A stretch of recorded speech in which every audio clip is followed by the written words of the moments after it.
Hey, hey, hey. Happy Wednesday. Come on in. Pull up a chair. The Gaming Gang Dispatch is in the air.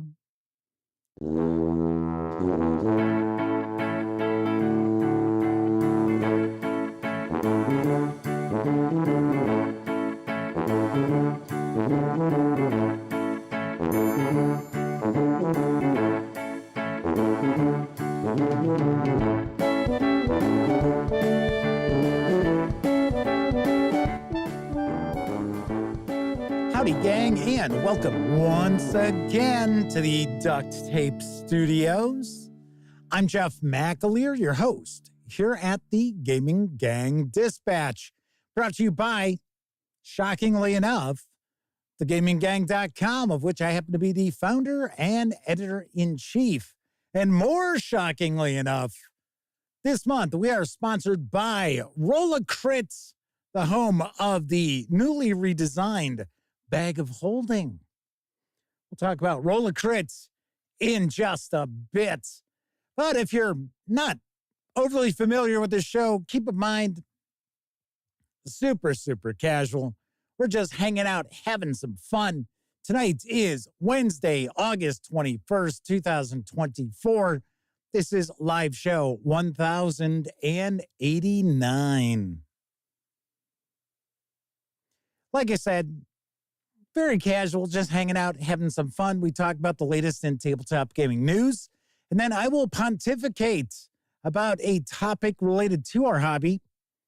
That's what we'll be doing tonight, as I ponder why it seems that there's always controversy swirling around Dungeons and Dragons.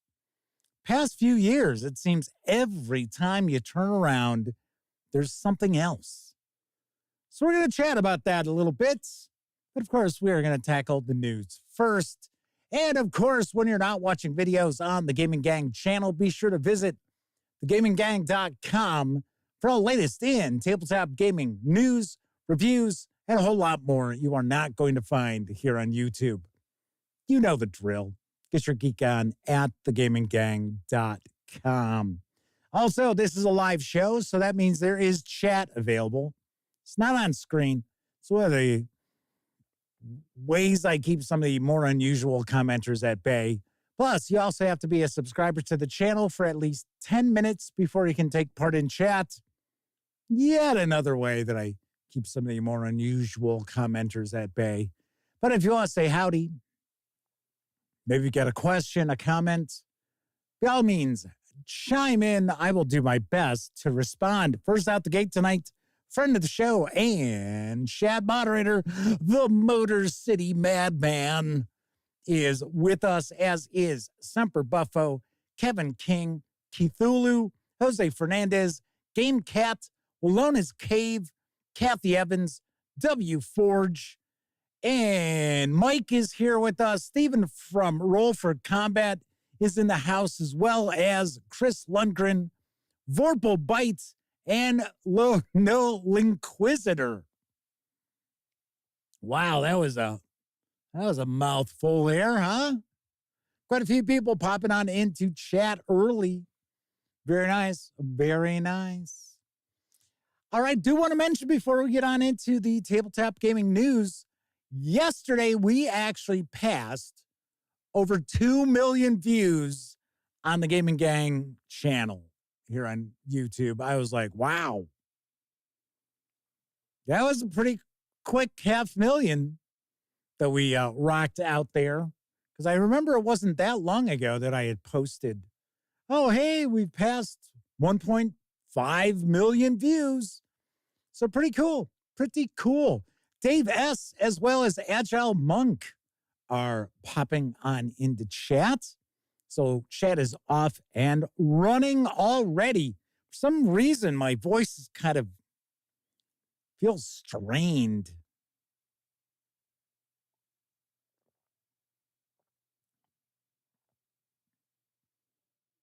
I'm like, what's going on there? What's going on there? So we have a real lobster with an internet connection is popping on into chat. I believe this is a first-time visit in chat for the lobster. So welcome aboard. 2,4,5 trioxin is also with us too. So Agile Monk says you need a big gulp of that diet, right, Jeff? Yeah. So thank you for the congratulations, everybody. It is much appreciated. It's kind of like Doritos, right? Keep watching. I'll keep making videos. You guys keep tuning in to watch the live shows. I'll keep doing live shows. So when that stops, then I will stop. So there you've got it. So let's jump on into the news because, well, actually, before we do that, why don't we talk about Roll-A-Crit? Yes, that's right. Roll-A-Crit is our sponsor all throughout August. And, of course, it is home of the newly redesigned bag of holding as well as Gen Con swag. They are actually the official outfitter of Gen Con. You might notice I am actually wearing last year's hat. Last night I was wearing this past Gen Con's hat. But we're going to talk about the upcoming Kickstarter for Heroes of Barcadia. It is Heroes for Hire. Heroes from across the lands gather in Barcadia for a grand drinking competition, as you may remember. But the festivities turn dire when the Grand Drink Guardians monsters steal all the drinks. 8 valiant volunteers step up, only to be thwarted by the die of Barcane Chaos. The heroes face an unexpected setback and retreat to the tavern, where they explain everything to Brutus Pint Smasher, the event organizer. He sends off letters to distant lands for help, and his plea is answered by 4 valiant heroes, the Heroes for Hire. With rewards aplenty should they succeed, they venture into the dungeon. Their trials surpass even those of the original heroes. But will they be triumphant? That's for you to decide. Outmaneuver your opponents, become the ultimate hero in this thrilling adventure coming soon to Kickstarter. Now, be sure to sign up to be notified for the Heroes for Hire Kickstarter launch, because if you do and you back the Kickstarter, you will get an exclusive power-up. Yes. Agile Monk with a super chat says, congrats, Chef, and the Gaming Gang channel on achieving its big number of views. Well, thank you very much. Much appreciated. Yes. Verbal Bite is tossing around the dreaded woke word, which I despise. See, Agile Monk's warning him, be careful using that around there.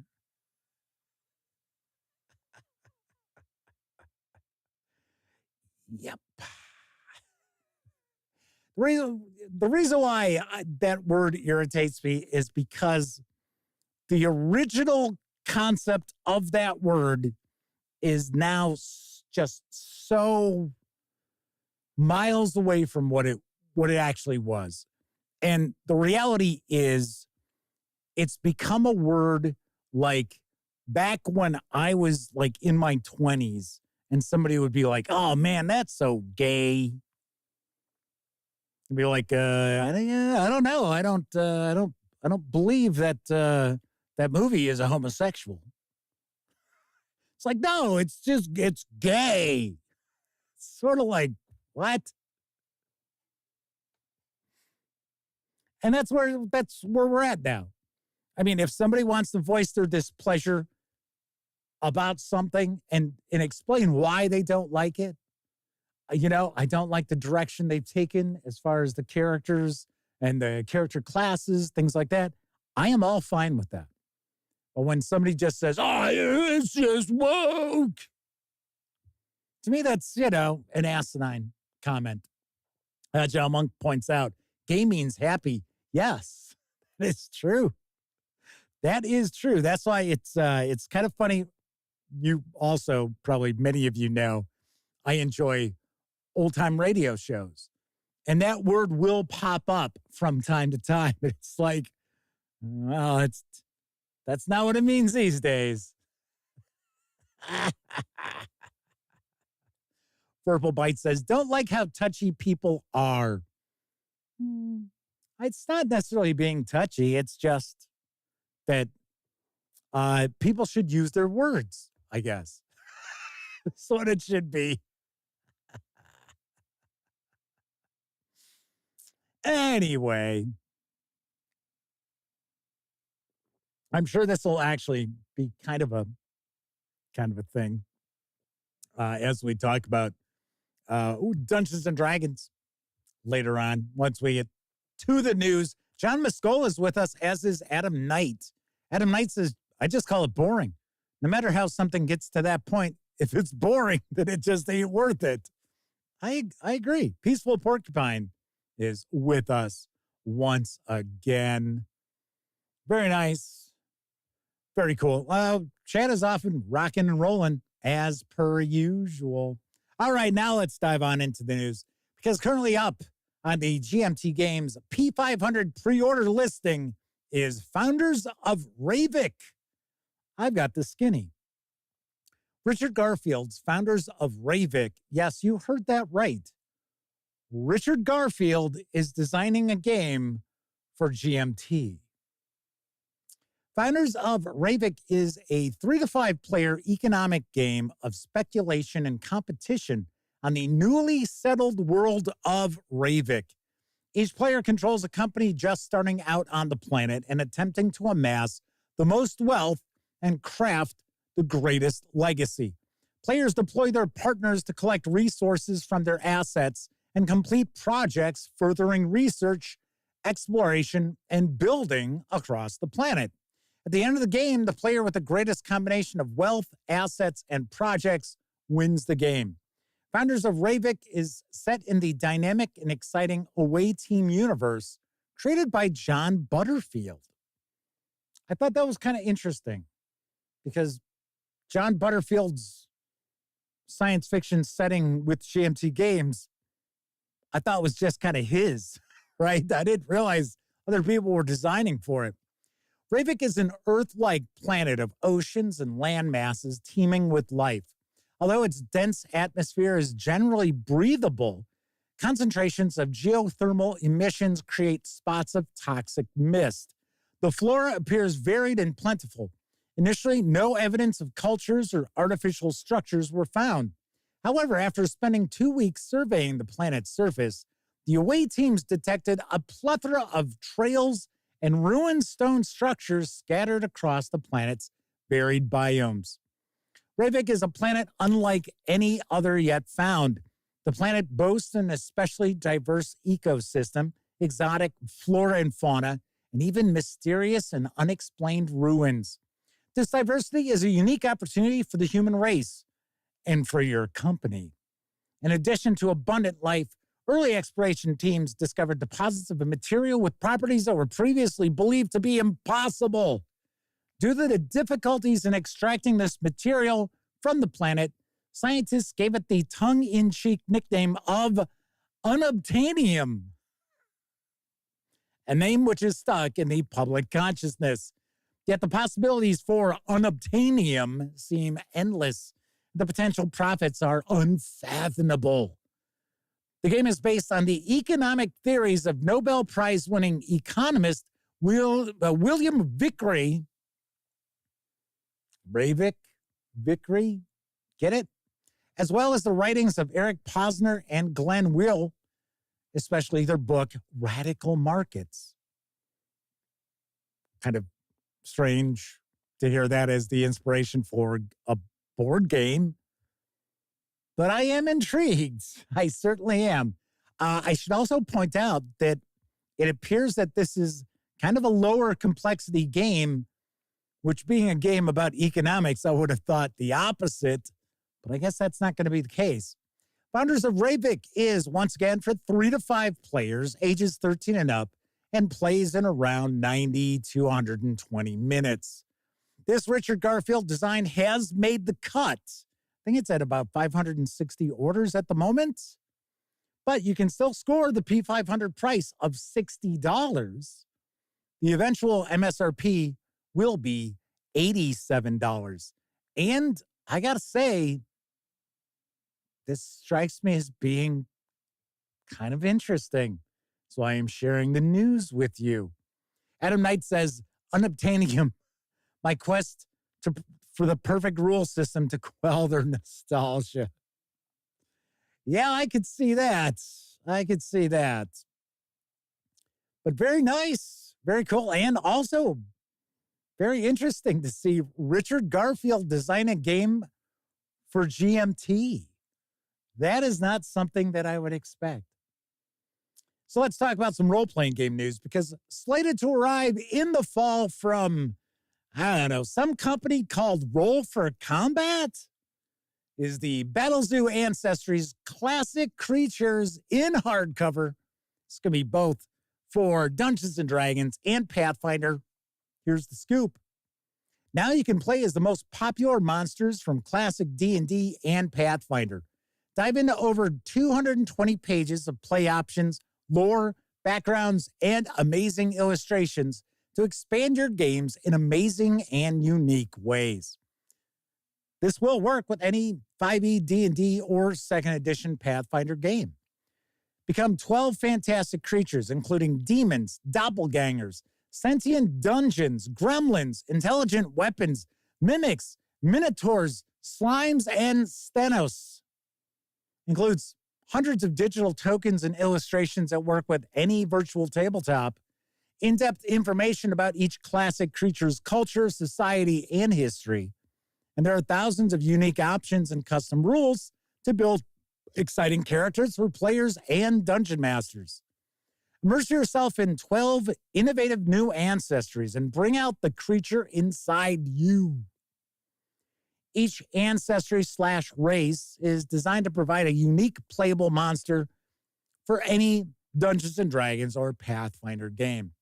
It'll automatically include the Foundry VTT module for D&D or Pathfinder that automatically updates with the newly released content. Includes all digital assets for each ancestry to use however you wish. For those who purchase the Pathfinder edition, you'll also receive each ancestry for import into Pathfinder 2e, allowing you to easily create your Pathfinder 2nd edition characters. Now, the hardcovers, including the PDFs and these digital assets, can be pre-ordered right now from Roll for Combat. They carry an MSRP of $59.99 for each flavor, D&D or Pathfinder, and they are expected to arrive in October. Well. I get a kick out of the Mimic. I see that Mimic with the sword, the shield. That just makes me smile. That's all I got to say. Smoking Pots is with us in chat. Good to see you. Will GM for Food is also popping on in. Hopefully I've said hello to everybody who has joined us in chat. So let's talk about a money-saving deal that's out, because there is a new bundle of holding. It's arrived. It features the Dungeon Crawl Classics Dying Earth series from Goodman Games. And I've got the deets on the deal. Adventura. This all-new DCC Dying Earth bundle presents the 2022 Goodman Games tabletop role-playing game adaptation for the Dungeon Crawl Classics role-playing game of the world-famous Dying Earth stories by legendary fantasist Jack Vance. Funded in a June 2021 Kickstarter campaign, Dying Earth is the newest licensed role-playing game version of Vance's setting. DCC Dying Earth is both a source book that expands the Dungeon Crawl Classics rulebook's core rules and a campaign setting that evokes Vance's singular setting, the distant twilight of Earth as a dim red sun sheds its last life. The world is filled with the whimsical and the curious, the evil and monstrous. DCC Dying Earth is 100% compatible with Dungeon Crawl Classics. Parties can jump from Aerith to the Purple Planet to the dim twilight of the 21st Aeon where magic and science are one and the same. Even back through time to the sorcerous age of Grand Mophalam and Doomed Imprivator. It's one of those unpronounceable words. The 4 new classes, Magician, Wayfarer, Witch, and Vat Thing, dozens of new spells, new monsters, and more, all can fit any era and expand any judge's setting. This all-new offer has everything you need to begin adventuring in the 21st Aeon for just $17.95. You'll get all 4 titles in the starter collection, which have a retail value of $61, as DRM-free ebooks, PDFs actually, including the complete DCC Dying Earth core set and the first 3 modules. The Black Obelisk, Laughing Idol of Larshan, and Sorcerer's Tower of Sanguine Slant. And if you pay more than the current threshold price of $35.95, you'll level up and also get the entire bonus collection with 7 more titles worth an additional $67. The centerpiece of this bonus collection, debuting exclusively in this offer, is the Casebook of Arcane Apocrypha, a collection of stretch goals from the DCC Dying Earth Kickstarter campaign. And this bonus collection also adds Dying Earth modules 3 through 8, Magnific Machinations at the Grand Exposition, Mind Weft of the Moonstone Palace, Penumbra of the Polar Ape, The Great Visp Hunt, Phantoms of the Ectoplasmic Cotillion, and Houses on the Island. The Casebook of Arcane Apocrypha debuts exclusively in this offer. It's not even available yet over on DriveThruRPG. You'll be able to download the casebook from your wizard's cabinet if you happen to take advantage of this offer. These savings do run through September 9th. 10% of your payment after gateway fees will be donated to the San Francisco Marin Food Bank. Sweet. If you are curious about Dungeon Crawl Classics Dying Earth, I have reviewed the core set. I liked it. I liked it quite a bit. Then again, I am a Jack Vance fan. One of the reasons why I like the Dying Earth stories is that your heroes are not heroic. They tend to be a bit anti-hero for the most part. Yes. Although Rialto is more of a hero than, oh gosh, now I can't remember the other characters in like a couple of the books. He's kind of a rogue. He's actually a dick. I mean, the reality is he's kind of a dick. And Kevin King points out that there is more Dying Earth that's coming out. Yes, because this is not a setting that's not being like supported. This gets a lot of support. So does Lankmar. Lankmar gets a good amount of support. The Dungeon Crawl Classics setting in my personal fantasy favorite, Fritz Leiber's world. I'd love to get a chance to take a look at that one day. And funny enough, I hear it does kind of tweak Dungeon Crawl Classics. Like there are no clerics in Lankmar. So you have to use like healing drafts and bandages and stuff like that. So Verbal Bite asks, how many young people have actually read the Dying Earth series? Probably not a ton, but you know what? They are still pretty modern. I have audiobooks of the entire, well, it's really 4 books for the most part. But I think probably one of the reasons why I feel that it still holds up to a modern audience is partly because of the narrator. The narrator is really good. So DM Tail says they read some Dying Earth, was not their cup of tea. I can understand that. I can certainly understand that. It is not going to be up everybody's alley. That is for certain. Because, for one, the, gosh, why can't I remember the one character's name who's kind of a dick?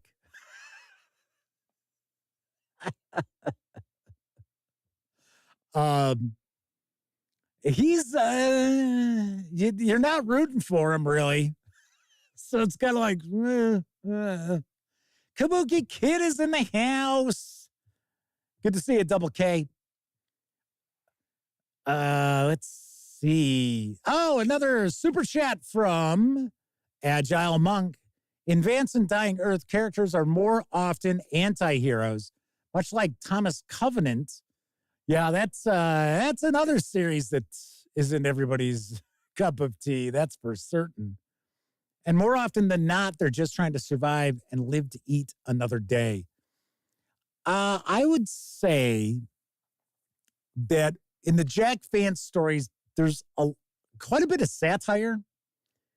And there is a lot of taking advantage of, I don't want to say suckers, but there are a lot of examples of taking advantage of characters who may not necessarily be the brightest.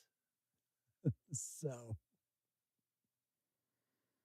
pretty cool. Pretty cool deal, though, I must say, because you're getting essentially for, is it $36.95 is the current? $35.95 is, well, at least that was a threshold price when I put this news piece together today. You're getting almost the entire setting and what's out there outside of one adventure. I think they're actually on adventure number 9. And as was already pointed out in chat, that adventure number 10 is on the horizon. So you're getting almost everything. That is a pretty cool deal.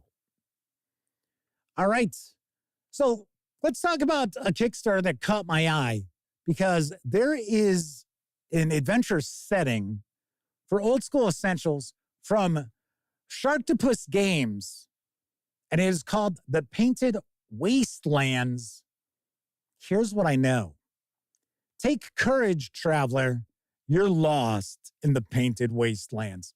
You are stranded upon the ragged edge of the infinite worlds of dreaming.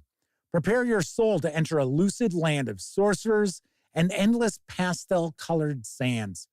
The Painted Wastelands is a mind-melting tabletop role-playing game adventure module designed for old-school essentials and closely with other classic retro clones.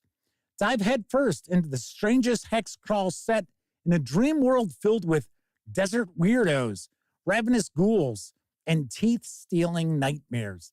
Inspired by the works of Mobius and Lovecraft, this campaign setting will transport your players to a world like no other. It includes 35 detailed hexes, explore a grotesque land, undertake the pilgrimage of Yaldabaoth to wash away any curse, help carry a mummified demigod on a sacred desert pilgrimage while wearing a bootleg Legends of the Golden Child t-shirt. There are 4 deadly dungeons. Visit the Temple of the Whale God, the Painted Wasteland's most popular escape room. Rescue a village of avian alchemists from the floating mausoleum of the Sky Ghouls. Commune with the past at the violent ruins of the Aeon Dwellers. Find treasure and glory in the Tower of the Diseased One. There are also 2 new classes. Become the Weniromancer, the Master of Dreams, or the Cat, the Master of Looking Cute. There are 55 new spells. Master the new spells of the Weniromancer, the Dream Sorcerer. Over 50 new monsters. Your players will beg for mercy and find none at the hands of Fungaloids, the Laughing Spider, and the Alkalites of the Void Cult. Over 100 new pieces of art by Tim Malloy, the creator of Mr. Unpronounceable, has drawn completely new images for this book. Plus, the deck of strange things. There's a new magical artifact in the world inspired by the deck of many things with new results. Backers can add a physical deck of divination cards. This project is past the 700% funding mark. It is entering its final week. I believe it's got right now 8 days. You can score a copy of the physical book plus all digital and physical stretch goals for a $55 pledge. You can grab just the PDF as well as digital stretch goals for a $35 pledge through August 31st. The expected delivery for the digital releases is this December, with the physical releases to follow next March. And I will say, this is most certainly giving me a Mobius vibe. Definitely. I gotta say, for one, artwork looks cool. It looks bizarre. It looks like this would fit right on in with, say, Ultraviolet Grasslands in the Black City. I think that's probably like right there with it. Wonder, you could probably port this over fairly easy to that too, because UVG 2E is still more new SR than OSR, but it's fairly rules light. So, Clean One RX is asking, is the Mobius vibe good or bad? It is good. He was a famous, I believe he was out of France, science fiction artist. Did a lot of stuff for heavy metal back when heavy metal was around, and was kind of the go-to science fiction magazine for mature readers. So a lot of that. Yes, Kabuki Kid says, yes, he was French. I thought he was. So yes, very nice. Very, very cool. So if you're interested at all, take a peek. Agile Monk says, someday I'm going to get the chance to interview Jeff live on his channel. Let the audience feed lots of the questions to challenge Jeff's sanity. Well, I do, and ask me anything once a month now. So I'll probably roll that out next week, I guess. Joshua Edwards is with us in chat. Good to see you. Adam Knight says, they've been looking for a different setting for basic fantasy. Painted may be it. Fill that Rift's need. I don't know. I'm not saying, don't pick it up, but I'm not getting a Rifts vibe from this. So there you go. Cthulhu says it's Jean Mobius Girard, who just went by Mobius. Final news piece. There is a new adventure for Achtung Cthulhu 2D20, which has arrived from Modiphius Entertainment. Not Mobius Entertainment, Modiphius Entertainment. And here's the latest on Shadow of the Crawling Chaos. Bow down before the Obia Emperor. It is the winter of 1941, and a rare treat awaits your agents as they check into a glamorous Caribbean resort for a spot of rest and relaxation. Yet the demands of the secret war are ever present, and soon they are drawn into accepting a low-risk mission to take custody of a strange artifact. Yeah, low risk. Sure it will be. What begins as an apparently simple exchange between allies soon turns into a deadly game as the agents experience political unrest, learn about the corrupting nature of an amulet of Nyarlathotep, and face off against German spies. Yet, once even their immediate mission is over, there is no rest for the wicked on this Paradise Isle. When they return to their resort hotel, they're tasked with investigating an intriguing murder mystery. Can they identify the killer and their motive from amongst a cast of wealthy and colorful characters? Pulled ever deeper into a world of espionage, intrigue, and mystery, they are soon aboard a restored pirate galleon which is sucked into a portal to the kaleidoscopic dreamlands. Man, talk about spoilers. There they will meet the Obea, I think that's how it's pronounced, Emperor himself, Nyarlathotep, and find themselves competing against old enemies in a desperate battle of wits. Can they win the favor of the crawling chaos and a decisive advantage for the allies, or will they incur his displeasure and remain trapped in the dreamlands forever?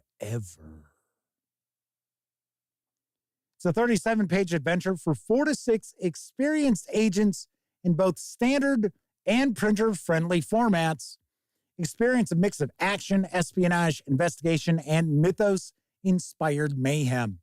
Solve an intriguing murder mystery with 3 different variations. Works as a direct sequel to Operation Marseille, or can be played as a standalone mission in its own right. Features maps to enhance the playing experience for both players and GMs with a free digital map pack. Now, keep in mind, you do have to have the Achtung Cthulhu 2D20 core books in order to run this adventure. The 37-page Shadow of the Crawling Chaos PDF is available right now over at Drive-Thru RPG for $7.50. Chandler Kearns is with us in chat. I believe this might be a first-time visit, asking, is this pulp or basic? This is Achtung Cthulhu. It's not Call of Cthulhu. So completely different games. Although Achtung Cthulhu originally was for Call of Cthulhu. Because when I first reviewed their initial adventure, and a lot of stuff that came after that was all for Call of Cthulhu. Now it is his own game. Sweet. There you go. That is it for the news tonight. Of course, just talking about Drive-Thru RPG. Don't forget, the Gaming Gang, thus the Dispatch, is affiliated with the One Bookshelf sites. So if you are going to go visit, say, Drive-Thru RPG or Dungeon Masters Guild, Storyteller's Vault, Wargame Vault, what have you, please stop by thegaminggang.com. First, click on one of our banner ads. That way, if you happen to make a purchase, I get 5% of that sale. And all those nickels, dimes, and quarters really do add up.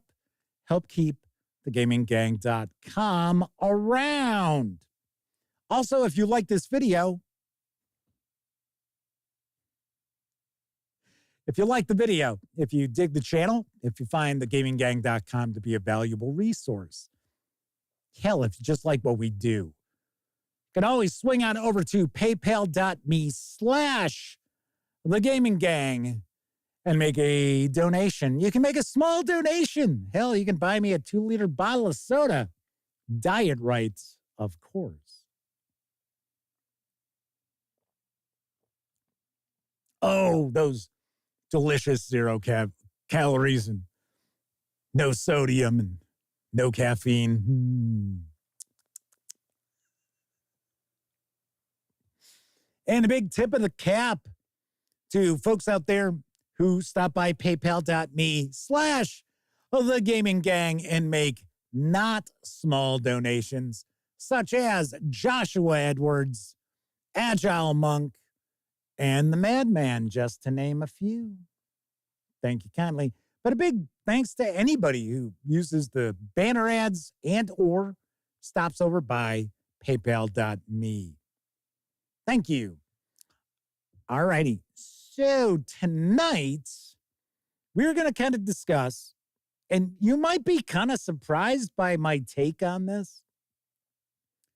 We are going to discuss why it seems as if Dungeons and Dragons is just always at the center of some sort of controversy, especially the past 2 years, 2-3 years. It's like every time you turn around, it's like something else is happening.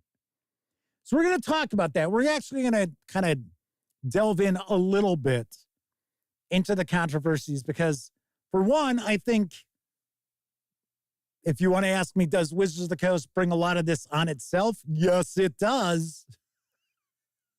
Do I think a lot of the controversies are manufactured by outside forces who have a grudge against Wizards of the Coast and Dungeons and Dragons? Yes, I do. So we're going to talk about that. So a little bit of discussion about, it looks like Achtung Cthulhu 2D20. Yes, Achtung Cthulhu 2D20 is a pulpier, far pulpier, sort of Lovecraftian mythos role-playing game than standard Call of Cthulhu would be. Although, funny enough, I've always run Call of Cthulhu with a little bit of pulp, a little bit of two-fisted action there. But yes, Achtung Cthulhu 2D20 is a very much action-oriented role-playing game. And the player characters do have a far higher survivability than they do in Call of Cthulhu. All right, so we are going to get into that topic in just a few. But first, I think it's time for a brief intermission. It's intermission time, folks. Time out for a delicious snack in our sparkling refreshment building. Every item a fresh, appetizing taste treat. Don't be alarmed, folks. That's only the sound of our giant-sized kernels of popcorn exploding into tasty life. Just look at that. Popped from the finest popcorn anywhere, then heaped into a giant-sized container, salted and seasoned just so. Nothing hits the spot like popcorn. And wouldn't some taste good right now? You'll find it at the Refreshment Center. Crisp, hot, delicious popcorn. Go ahead, get some.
Want some Wilkins coffee before you jump? No! You miss a lot when you don't drink Wilkins. How much shark can you take?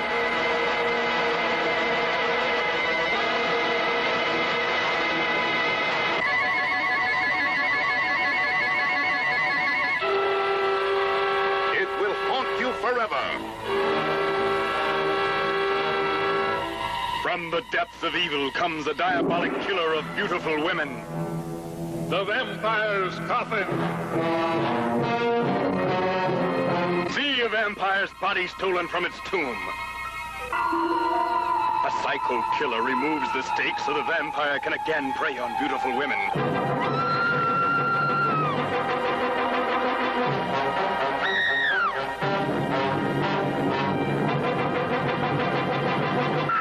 It's in the vampire's coffin. And to complete a double night of horror, a monstrous nightmare of terror turned loose in a fight to the death.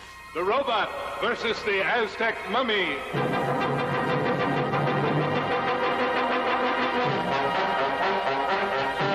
They will bring you a night of terror.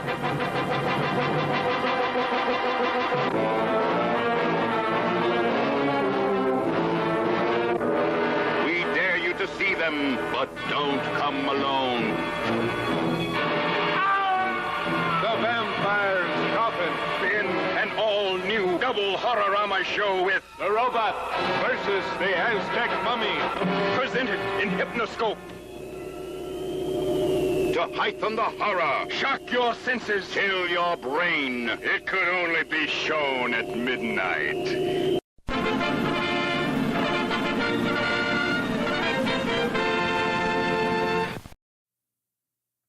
Adam Knight says, $10 on The Robot. Hey, that's cheating. You've seen the movie.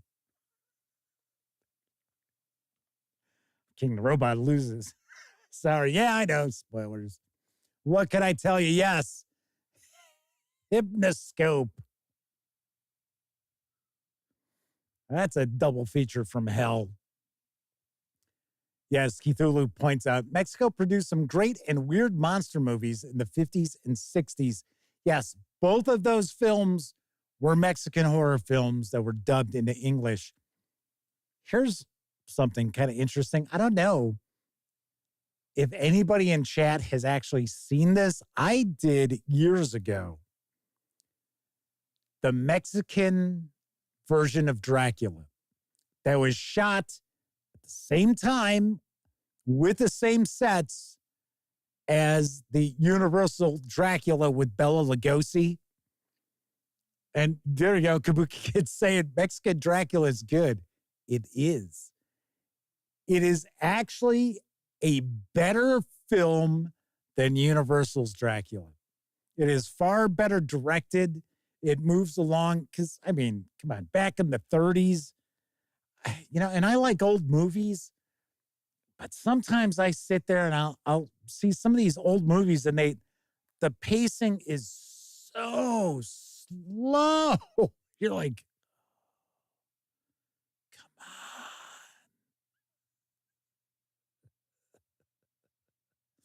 come on. Kabuki Kid says, it's honestly better. It is. It really is. So Cthulhu says, it's one of the few movies of that genre they have not seen. Michael Burrell is joining us in chat. Welcome aboard. So that's a pretty high bar. Universal Dracula movie is a classic. I don't know. Have you seen it recently? Because there are classic scenes in it. And then there are stretches where you're just sitting there like, really?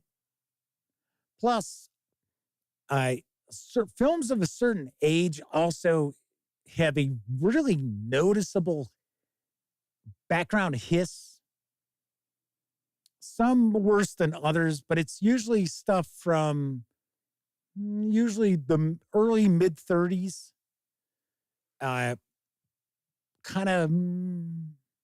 So yes, Kabuki Kid has my script. What script? The only thing scripted is when I do the news. Everything else is just, off the top of my head. Typical DM says, it's hard rewatch, but worth it. If I were new, I'd never finish it. Yeah, I mean, a lot of the classic Universal films, Bride of Frankenstein holds up. Still holds up. And it's kind of campy in a way. I guess that's got more to do with maybe James Whale than anything else. Creature from the Black Lagoon, which for some reason I heard they're doing a remake of. Okay. That's not such a horrible idea. That actually holds up okay. I don't know if it's because the monster costume looks pretty decent. It's not really crappy. So Kabuki Kid says, yeah, Bride of Frankenstein is good. Yeah, in my opinion, I think Bride of Frankenstein is a far better film than Frankenstein. Although I do like Frankenstein too. Don't get me wrong. It's not like I dislike the Universal Dracula. I do like it. It just has not aged well. Especially with like younger people. No way could young people sit through that movie. There'd be no way. Chris Lundgren points out the movie Them with the giant ants.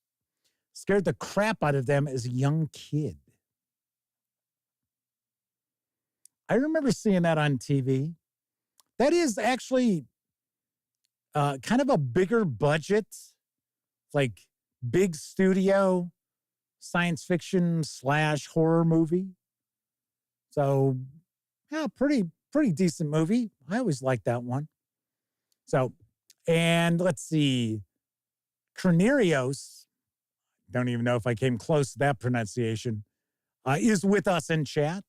Kabuki Kid asks, ever watch Freaks? We just talked about, my brother and I and my nephew were talking about that movie not too long ago.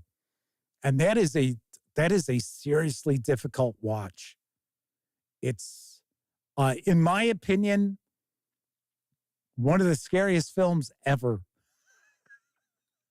And part of it is probably, the subject matter of it is pretty twisted, especially what the freaks, the sideshow freaks at the end of the movie supposedly do to the circus strongman. I'm not going to spoil anything. If you've never seen it and if you feel that you are kind of like a horror movie connoisseur, you should definitely check it out. And that movie was banned forever. There you go. Kabuki Kid's pointing out it was banned for like 40 years. Yes. There you go. Michael Burrell. One of us.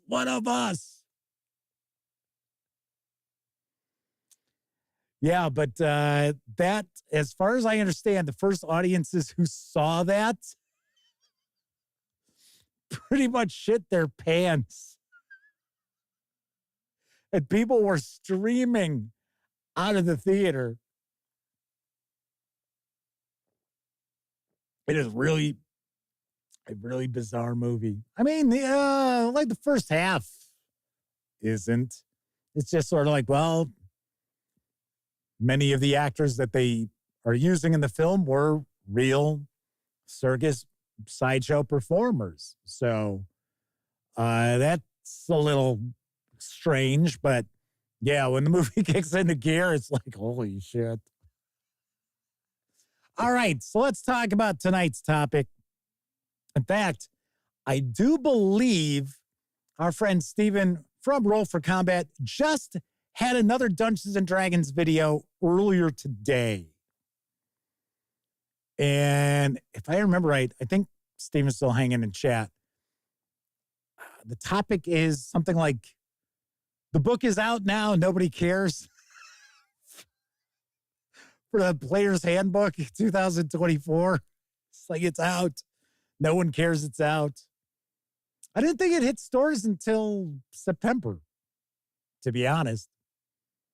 Vorpal Bite says, if I think Freaks was difficult watch, try watching The Terror of Tiny Town, 1938. Isn't that all like dwarves or midgets, one of the two that are in that?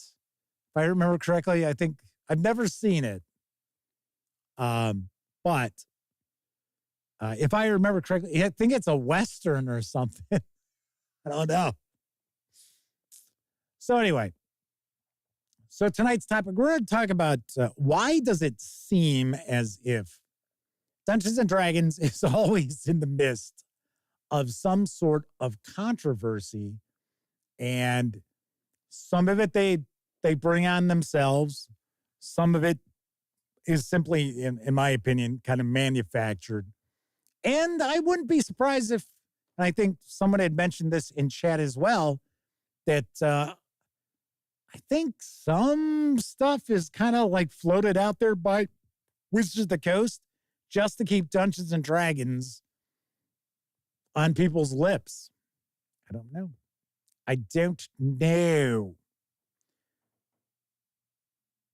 So, Cronerios says they think it swirls around the same thing, not because there aren't other controversies, but because most people just play the one same thing and ignore the rest. Chandler Kearns is with us in chat. Very nice. Said RFC did cover it, had a big gripe about the pacing of book release times. I agree. I've said that too. That it's sort of like, That's just another way, in my opinion, I think Wizards of the Coast has really botched the 50th anniversary of Dungeons and Dragons, because you would have thought what they would have tried to do is roll out the new edition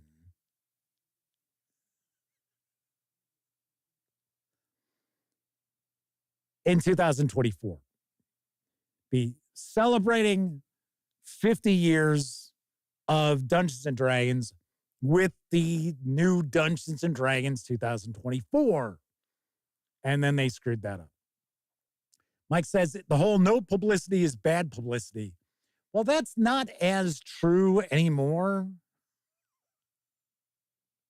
I mean, you can talk to some people who have pretty much been socially eliminated. There is bad publicity now. There really is. Chris Lundgren says, Jeff, do you think some YouTube channels thrive on the controversy for clicks? Yeah, that's why some of the controversies are manufactured. So to me, now, I mean, people could talk about, if we want to talk controversy, we can talk satanic panic back in the day and things like that. But what I am more aimed at is how it seems right about the time the open game license fiasco began, and people were absolutely losing their minds. A lot of you remember that. Some of you may not, but there were so many people out there, content creators, various different websites. They were just going bonkers over it. And a lot of you remember I said, well, they're not going to go through with this. There's no way. They are not going to go through with this. They're a corporation. They hear the outrage. They are going to back off this. And then, of course, I got shellacked online for saying that, I was an idiot and, oh, you don't know what you're talking about. And it's like, well, I've worked for corporations. And I haven't worked for corporations where it was like, oh, well, I'm like on the lowest rung of the corporation. And that's how corporations operate. Corporations float something out there. And then when they see a lot of pushback, they go, ooh, now we're going to change our name. So Adam Knight says the satanic panic controversy made D&D kids versus the man. This recent stuff makes Wizards of the Coast the man. Satanic panic actually made Dungeons and Dragons. So anybody who sits there and says the satanic panic damaged Dungeons and Dragons is clueless, because once all that stuff started coming out, well, they did what wasn't it, a 60-minute segment? They did a 60-minute segment about it. And then, so all these people are like, wait, what is this thing? I got to check this out. Oh, the church elders are going bananas over this? Yeah, what is this thing? So that is really what put Dungeons and Dragons on the map. Yes, it was popular on college campuses. It was relatively popular in high schools. But for the most part, not huge. But then the satanic panic hit, and it was like printing money for TSR. Master Jedi Dude says, you've got to remember that these are just single game developers. These are people of the land, the common clay of the new RPGs. Morons.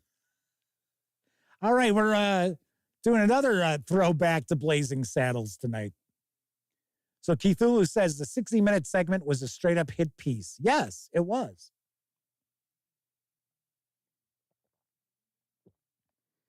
Stephen for Roll for Combat says, sort of, it helped them a lot, but after a few years of lawsuits and boycotts, it was starting to hurt them. Not true. Sorry, Stephen. I completely disagree with you on that. It did not. Because keep in mind, how many successful lawsuits were processed against them or prosecuted against them? So completely disagree on that. And the boycotts, I mean, we've heard from people who've talked about how they grew up in areas where, because maybe they were in part of the Bible Belt, it was nearly impossible to get their hands on Dungeons and Dragons. So the reality is that they went outside their normal avenues in order to get it. But if there hadn't been a satanic panic, if we hadn't had the Mothers Against Dungeons and Dragons and people saying that, Dungeons and Dragons forces, kids into Satanism and casting spells and leads them to suicide, I don't think you would have seen the spread of Dungeons and Dragons like it did. So Roll for Combat says, listen to When We Were Wizards podcast. They detail the people who were there and how it hurt them in the end. I'm not saying individuals didn't get burned. I'm just saying the trademark did very well. So, I mean, we know for a fact Gygax himself got burned.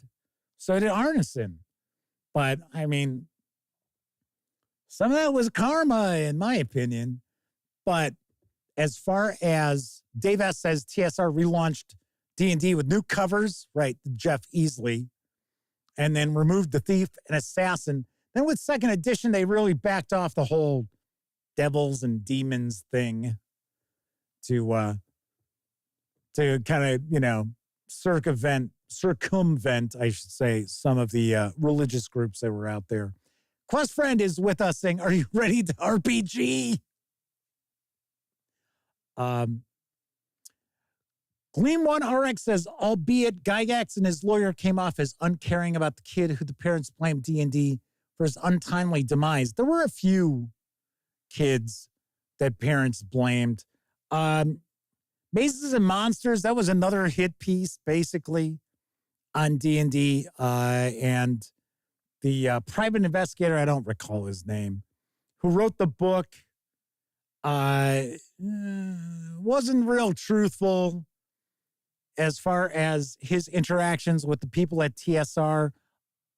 Although the funny thing is, in the book itself, he does not play Gary Gygax, and I think, I'm trying to remember who it was, who was also with Gygax trying to help the authorities figure out if that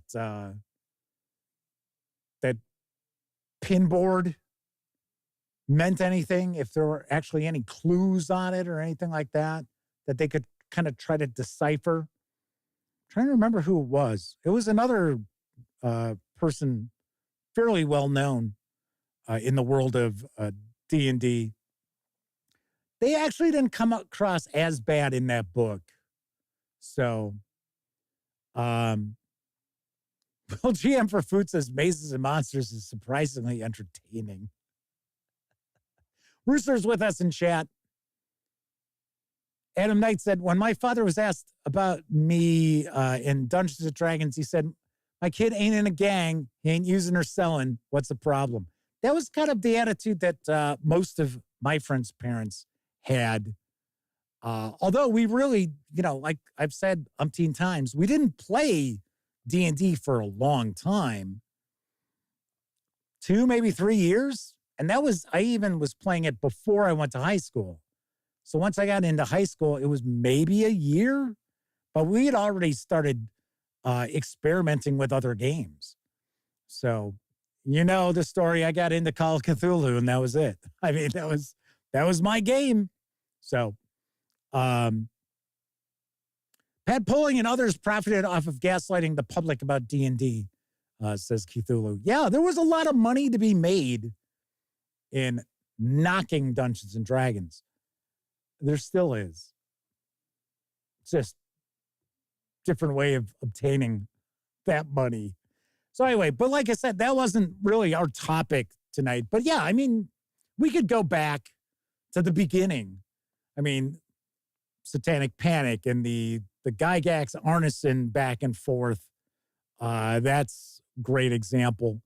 The Buck Rogers fiasco. I mean, there's like loads and loads of things that we can get into that are relatively controversial.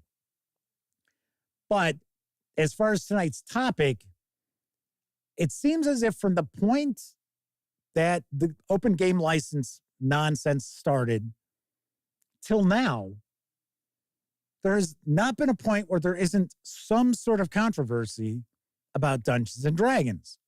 So let's start off. Let's talk about the open game license, which, funny enough, unlike most controversies, there weren't really anybody who was on Wizards of the Coast side in that.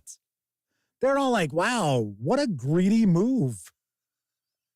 It's like, what the hell? So the Madman says you had the Michigan State University student die in the steam tunnels while LARPing his D&D on his own. Wasn't that part of Mazes and Monsters? Dallas Egbert? Right. So, but he didn't die in the steam tunnel. He committed suicide later on. So I didn't think, I could be completely wrong. I don't live in Michigan. Madman does.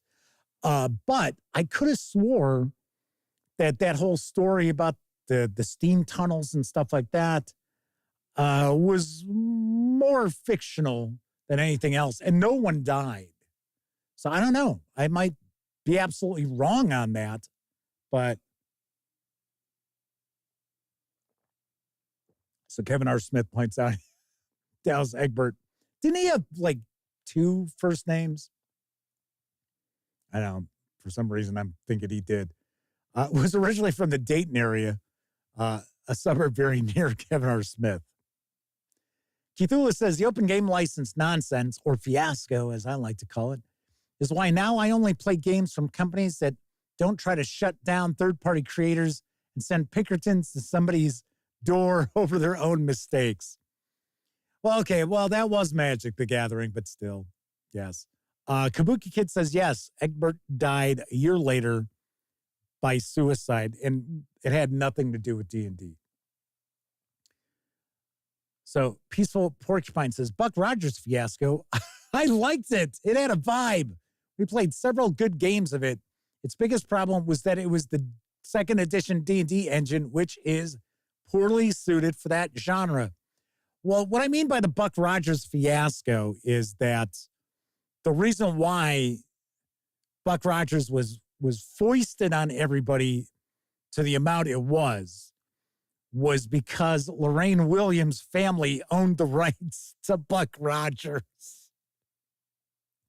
That's why. And it's funny. To be honest, I've seen the game. I have not looked at the game. I've heard varying opinions. I've heard people say, yeah, it's actually pretty good. And I've heard other people say, oh my God, it's awful. At least we know it's not as bad as the Raiders of the Lost Ark. Chris Lundgren says, Jeff's right. He didn't die in the tunnels. In fact, a couple of weeks later, he reappeared in another city. He killed himself later. His mother was deeply religious and blamed the game, not the fact that he was gay. And he was also like really hyper intelligent. So he was in college at like 15 or something. So all of those pressures on him too. So there you go. JD Soul 3002 says, little self-dealing never hurt any company. Anyway, Kevin Thorpe says they didn't have the Satanic Panic on that side of the pond. Are you surprised? because I'm not. So Kevin Smith says his name is Dallas James Egbert. See, funny enough, I thought it was James Dallas. That's what kept popping in my head, but I'm sure Kevin's right. It's not like, well, you sit there and be like, study this stuff. Adam Knight says they played Duck Dodgers in a Buck Rogers game. If GM killed them. Jeez. There you go. Duck Dodgers. Thank God the Mighty is with us too. So anyway, so we get the open game license fiasco, which, I mean, that was just ridiculous. I mean, it really was. And it was just simply Hasbro showing, their true colors. I've said it time and time again. Hasbro is a corporation. Doesn't matter that Hasbro makes toys. Hasbro can make bombs. They can make Agent Orange. It doesn't matter. They're a corporation, and they are going to try to use whatever tactics they can to maximize their profits, because that's what corporations do now. So it didn't shock me when we had the OGL fiasco going on, but I also knew that when all of that pushback, and there were people who were just really pissed, and there were content creators out there who just focus on myself, who try to lay it on lay it out there honestly, say, hey, this is what I think of this product. It was like, well, we're going to penalize you. Our shills are going to get everything early, and then you won't get anything until the game's actually been on sale. The book has been on sale for a week. Sort of like, I'm not playing that game. So, looks like some folks are getting some. Yeah, looks like we're dropping some frames here, gang. So I can't tell you if that is on YouTube's end or on this end here. Could be YouTube's. We've seen this quite a bit. So, and I guess YouTube's throwing blocks of commercials at people. So if you are having problems, what I would say is just refresh your browser. That tends to seem to actually fix the issue. But yeah, I'm taking a peek here. It does show we had some issues, but it looks like it is okay again. So Scutterfire Mike is with us. Sean O'Donnell is in chat with us too. Anyway, so then we had that. And then, yes, Adam Knight says, it's WotC. They're messing with the stream. So we had that. And then, of course, Wizard Coast backed off and they said, okay, well, we're going to make the SRD it's not even open game license anymore. Now it's Creative Commons. So that's even easier for you to incorporate into your own third-party work. So then we had that, and then we had the Ass Clown who went, and I forget the guy's name. That's why I said Ass Clown, who was talking about, the sooner people like him, older, straight white men, got out of the hobby, the better. Which, of course, he backtracked and said, well, that's not really what it meant. And then other people said, well, yeah, that's not really what he said. But the thing is, that is what he said. I mean, if you listen to it, that's what he says. So that was kind of like, okay, nice. Yes, Kyle Brink, who is no longer with Wizards of the Coast. In fact, I don't think Kyle Brink is involved with the hobby anymore. So I guess he was a man of his word. So he got out. So then, so we had that. Of course, we've got all the people who are, now remember, I said the art in the new player's handbook, I was not a fan. Mostly because there isn't a lot of like action going on. It's a lot of like slice of life stuff. And I get it. That's how a lot of people run their games of Dungeons and Dragons. Most people's games of Dungeons and Dragons, if they're playing 5e and they are under the age of 40, those games are probably more focused on the relationships between the characters, the relationships with the characters and, their home base and stuff like that. It's not, all right, off to the dungeon again, right? So Gleeman RX says Norman Rockwell inspired art. Hey, Norman Rockwell was a fantastic artist. Let's not drag him into it.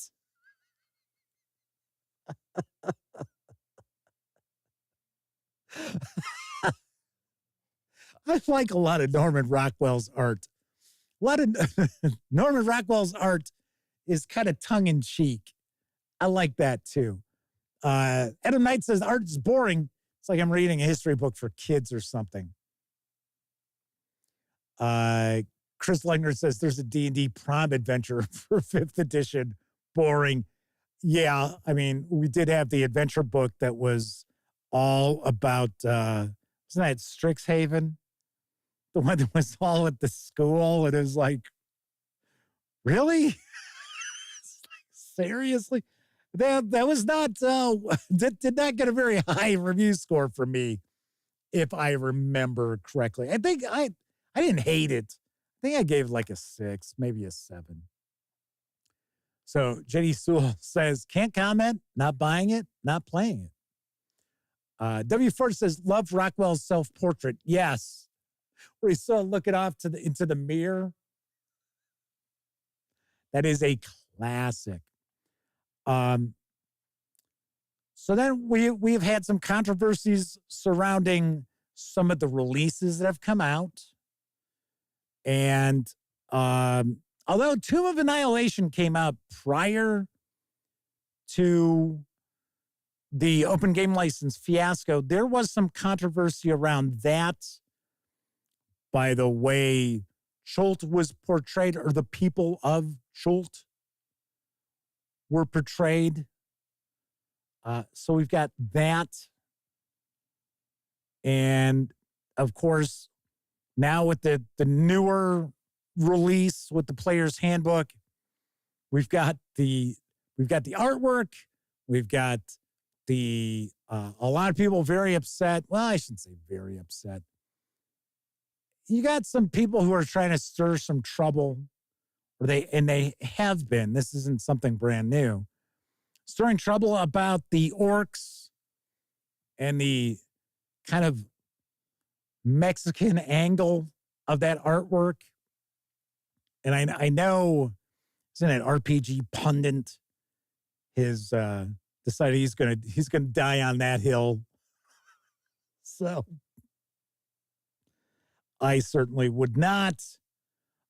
So now people are like, oh, okay, so now it's, so Wizards of the Coast talks about cultural appropriation and how wrong it is. And then they go ahead and do it with the artwork. And so what are some of the controversies that you folks have thought were either manufactured or just completely blown out of proportion? I'm kind of curious. Chris Lundgren says, if I want to play kids' version of Dungeons & Dragons, I'll run Hero Kids from Hero Forge Games. Bought it, loves it. Great way to introduce kids to role-playing games and fun for adults, too. Better than a prom D&D game. So here is one of the things. Oh, okay. So Will GM for Food says, I think the controversies had one major value. They exposed Wizards of the Coast and Hasbro as empty, inauthentic corporate entities. Couple more controversies. Number one, once again, I can't remember the guy's name. Just brought in the new CEO for Wizards of the Coast. And he comes from Blizzard. Yeah, okay. So, yeah, it's a fantastic employer to work for, I hear. Now, people were like already burning this guy in effigy because he comes from Blizzard and he was a high up in Blizzard and he was one of the head honchos as far as World of Warcraft. And the thing is, to me, I think it's kind of overblown because there's never been any accusations about this guy. And I don't think he was of a level where whatever he did permeated the whole company. I don't think that's the case. Also, microtransactions. People are all upset about the microtransactions. And it's sort of like, well, you do realize they just brought somebody in who, I believe it was the woman who was at the 50th anniversary that Stephen from Roll for Combat and I and my best friend Elliot Miller happened to be part of. And she was talking about how she played D&D. But I thought she's the one that they brought in from the outside whose specialty is in microtransactions. And it's like, okay, so this company just hired a CEO. This is just, hypothetical, right? So this company brought in a CEO who's famous for slashing jobs. But I'm sure everybody's job is safe here. People like, what? Obviously not. Same thing. You bring in somebody whose focus has been on microtransactions, and then you're starting to hear, whispers about the microtransactions that are going to be present in like D&D Beyond, and I guess in Sigil. People are like freaking out. It's like, you didn't see that coming? It's like, what the hell? It's like, come on. So those are a couple more. And then, of course, most recently is the whole everything's going to go digital. Which, if you watch this show, we've talked about this. We talked about this way back.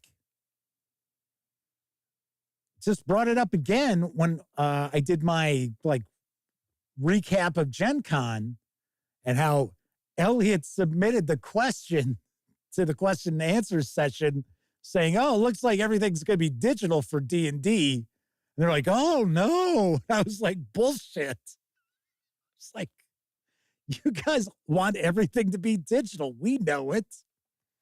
So that's another controversy that people are once again, it's like anything, right? It's like you go on Twitter, and thankfully I don't really see the things that are trending because I would lose my mind if I had to see that every day.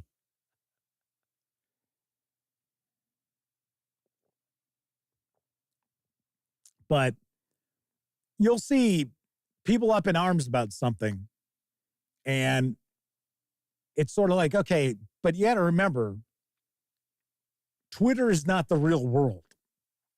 Twitter is Twitter. Just like YouTube. YouTube is not the real world. I mean, it's not. It's its own little ecosystem. It does its own little thing.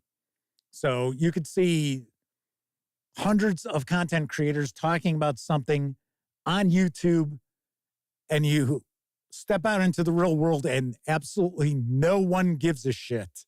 It's like, that's how it works. But I do think that Wizards of the Coast has made a lot of mistakes. I don't know how controversial this happens to be, but Sean O'Donnell says Jeff is AI. Yeah, pretty poorly programmed AI. All of a sudden they start glitching. Yes, I'm sorry. Yes, I meant X, not Twitter. What is that? What does everybody always say now? X, formerly Twitter. Galaxy Fox Night Sky is with us in chat. Good to see you. But the whole, screw up over the 50th anniversary. And then that history book that came out that left a really bad taste. Now, I have not read it. I don't have it. To be honest, I thought like a lot of it is kind of like the early sort of drafts of original Dungeons and Dragons. And then it's got like original Dungeons and Dragons in it. So I thought that was a lot of the page space, which personally, I'm not all that interested in. Like the Dungeons and Dragons Art and Arcana book that came out a few years ago, loved it. Thought that was great. I loved seeing all that artwork across all the various different editions and that. I kind of already have the inside baseball story of the creation of Dungeons and Dragons and AD&D and stuff like that. So I didn't necessarily need that. But when I heard that like a lot of the page space is devoted to just, republishing or reproducing various different like historical pages devoted to, D&D's creation, I'm sort of like, So I have not read it. But I know it left a lot of people with a bad taste in their mouth because of the right off the bat kind of saying, well, the original creators,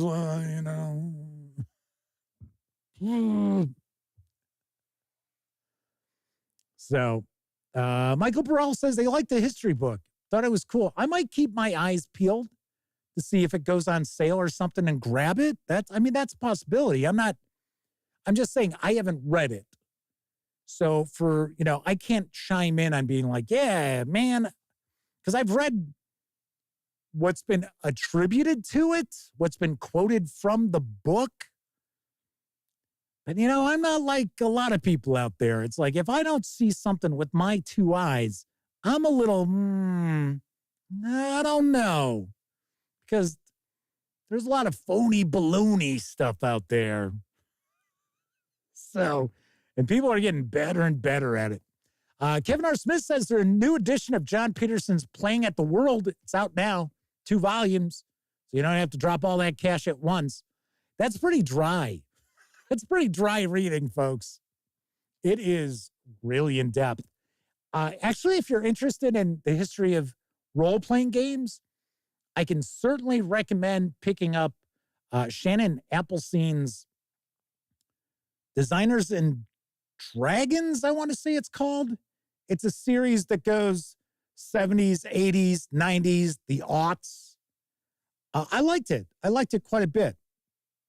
So I've read those PDFs. So Shark is with us in chat asking, do I ever get tired of Wizards of the Coast throwing Dungeons and Dragons into the gutter? Well, something I will say that I'm sure there are going to be a lot of folks who will take issue.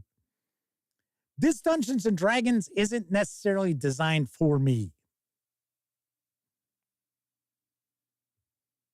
That's not necessarily a bad thing. And this is something that I will say from time to time, And like I said, I know some folks don't care for it, but there is no one coming to your door and the Pinkertons aren't coming to tell you you're running Dungeons and Dragons wrong. So if you want to run original Dungeons and Dragons, AD&D, 2nd edition, 3.5, 4 for whatever reason, or 5th edition, go ahead. No one's going to stop you. And no one is going to stop you if you decide, I'm running Dungeons and Dragons 2024, and God damn it, my orcs are mean, nasty, evil sons of bitches. No one's going to come and stop you from doing that. And regardless of how 5e D&D is presented, or now the new edition of Dungeons & Dragons is going to be presented, there isn't anybody out there who's going to force you to play that game the way it is in the book. I mean, granted, yeah, of course. If you're going to go play in,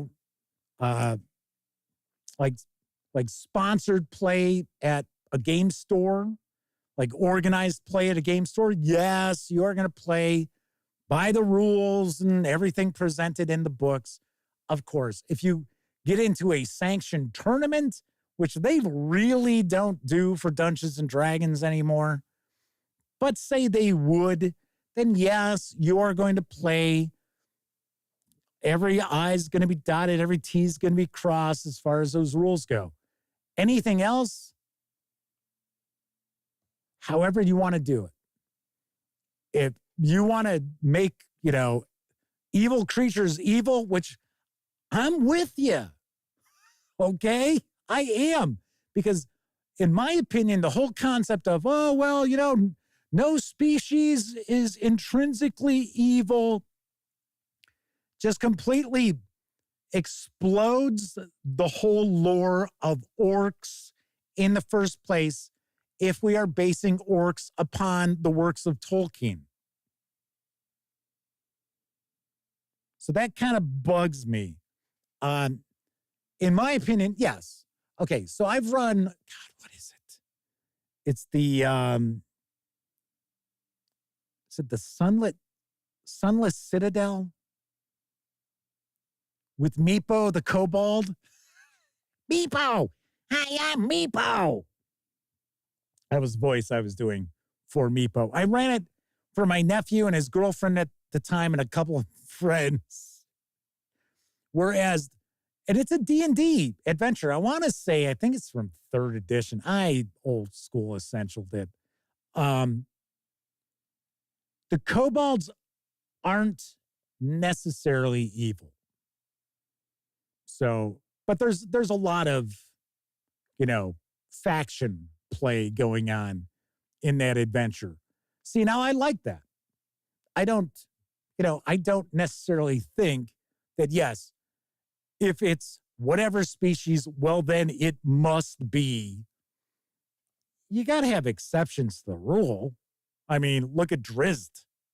Although it is funny, Drizzt is supposed to be this major exception as far as drow go. And then suddenly it's like, oh, all these, good drow. Okay. Sort of, he's kind of losing his thunder there, isn't he? So, yes. Okay. Sunless Citadel is 3E. I thought it was. I seem to recall that because of the art style as well as the cover art. So, but as far as, Wizards of the Coast continuously shooting themselves in the foot, opening their mouths and saying stuff that just pisses off a good chunk of their fan base, or doing things that push away a portion of their fan base, my advice is don't give a shit. That's the whole thing. It's like Dungeons & Dragons is doing its own thing. Let Wizards of the Coast do its own thing with D&D. No one's forcing you along for the ride. And I know people sit there and go, well, they're ruining my game. It's not your game. It's their game. Just like when I read about people getting all upset about some sort of development in a comic book, right? Like when Peter Parker was killed in Spider-Man and he was dead for a year, which is usually how these things work. They killed Captain America. He was dead for a year and he came back. The only character who kind of stayed dead for a long time was Bucky Barnes, and even he's back. He's been back for about 15 years now, I think.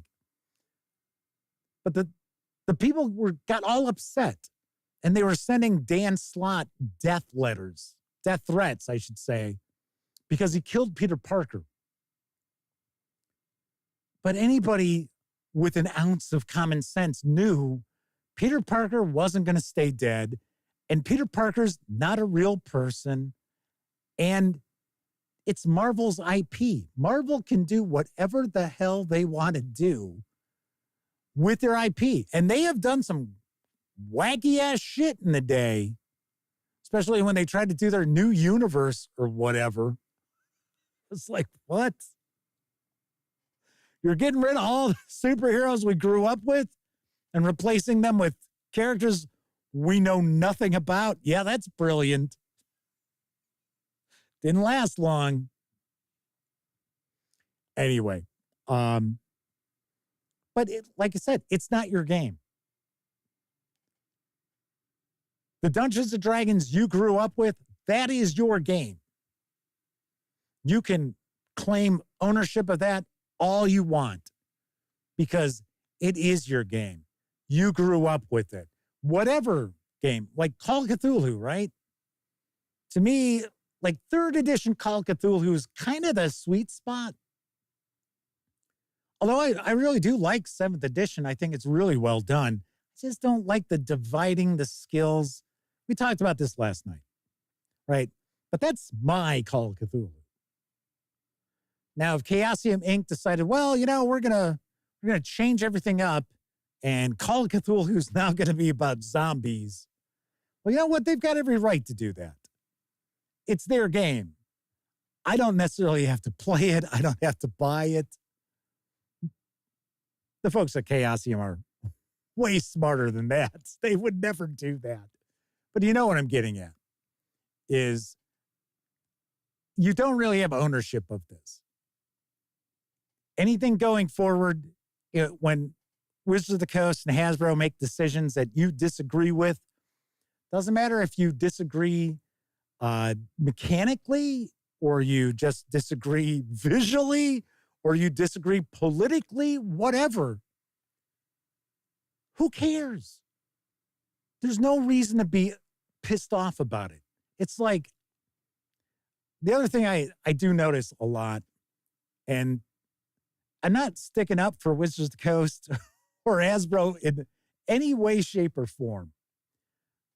But I do notice a lot of people who complain about 5e Dungeons and Dragons and where it's going don't even play the game. So it's sort of like, okay. It's like, whatever.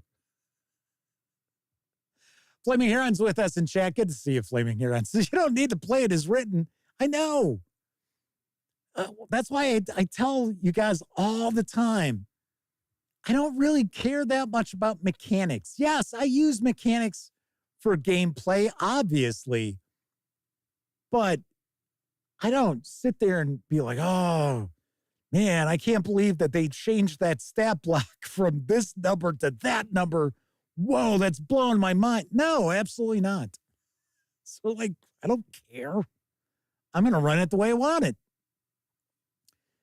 Galaxy Fight Night, Fox Night, Sky Fight Night. There you go. 5e, kind of a mess of a game, but hey, made it fun to fix it. That made it their game. Right. So that is your game. The game that you homebrew at your table or you get together with friends at a game store. It's just not officially sanctioned. And you open gaming and stuff like that. That is your game. but it's not Dungeons and Dragons. You make changes. It's not D&D. So there are a lot of people talking about other awesome games out there. And there are a spectacular number of role-playing games that I would certainly recommend playing before Dungeons and Dragons. A metric ton of games. That's one of the things that we do at the Gaming Gang is we talk about other games that should be on your radar for you to check out. And a lot of times, stuff that's sort of like, it's okay. So we try to do that. Kevin Thorpe says Mike Mason and Lynn Hardy will never let that happen to Cthulhu. I thought, is Lynn Hardy dead? I thought Lynn Hardy was dead. Maybe I'm thinking of somebody else. I know Mike Mason isn't. I just interviewed him at Gen Con. He was so excited to talk to me. I was really surprised. I was surprised he actually even knew who the hell I was. But he did. He was like, I've been looking forward to this. I'm like, oh, okay. All right. All right. So, some folks talking about DC 20. I have not checked that out. I know it had a very successful Kickstarter. I don't know. In fact, I thought I heard through the grapevine that there's there's like a new draft of it for the Kickstarter backers that came out. Maybe. So, all right. So there you have it. All the, controversy that swirls around Dungeons and Dragons. Who cares? Play the game you want to play. Play the Dungeons and Dragons that you want to play. And just remember, the direction that the game is going in or has gone, if that's just not your bag of tricks, doesn't matter. Run and play what you want at your table. You will find your life will be far, far happier if you do. Kevin R. Smith says, supposedly version 0.9 is coming out. Ooh, that's close to actually being released. 1.0. That's the release, usually. All right. That is it for this time out. Shark is talking about Shadow Dark. I've reviewed it. It is very, very well done. If you like OSR games or interested in OSR games, there are plenty of videos here on the channel that you can take a peek at. Kevin Thorpe says, no, Lynn is safe and well. Who is it that I'm thinking from Call of Cthulhu? It's not Greg Stafford, because Greg Stafford really didn't work on CFC. I don't know. It's been a long day. It's been a long show, too. All right, everybody. So tomorrow's topic, no clue. I have no idea. It will not be controversial, I will tell you that much. So don't worry about that. Anyway, if you're watching live, thank you very much. If you watched live and took part in chat, big tip of the cap, because you're not only keeping me company, but you are certainly keeping each other company as I see chat flying on past. So a lot of people in discussion with each other in chat. Always like to see that. Coco B popped in to chat, did not say hello. Sarah D is with us as well. So she's probably been here the whole show, lurking in the shadows. Anyway, if you watch live, thank you kindly. But of course, I know a lot of folks out there, they don't have an opportunity to watch live. Doesn't matter if you're watching live or on Memorex. Thank you very much for taking time out to watch any of the videos here on the YouTube channel. If you like the video, be sure to give it a thumbs up. Subscribe to the channel if you haven't already. And if you do subscribe, don't forget, ring that bell, because it'll not only let you know when the Dispatch streams live, Tuesday, Wednesday, and Thursday evenings at 7 p.m. Central. I'll also let you know when I share other videos, such as this weekend's upcoming review of Knave, 2nd edition. Ooh, this is the collector's edition. Ooh. And of course, when you're not watching videos on the Gaming Gang channel, be sure to visit gaminggang.com for all the latest in tabletop gaming news, reviews, a whole lot more you are not going to find here on YouTube. You know the drill. Get your geek on at thegaminggang.com. Everybody enjoy the rest of your morning, afternoon, evening, whatever time of day it is in your neck of the woods. Once again, I'm Jeff McAleer. I will be back tomorrow. And here's hoping, as always, each and every one of you gets to enjoy plenty of great gaming with your gang.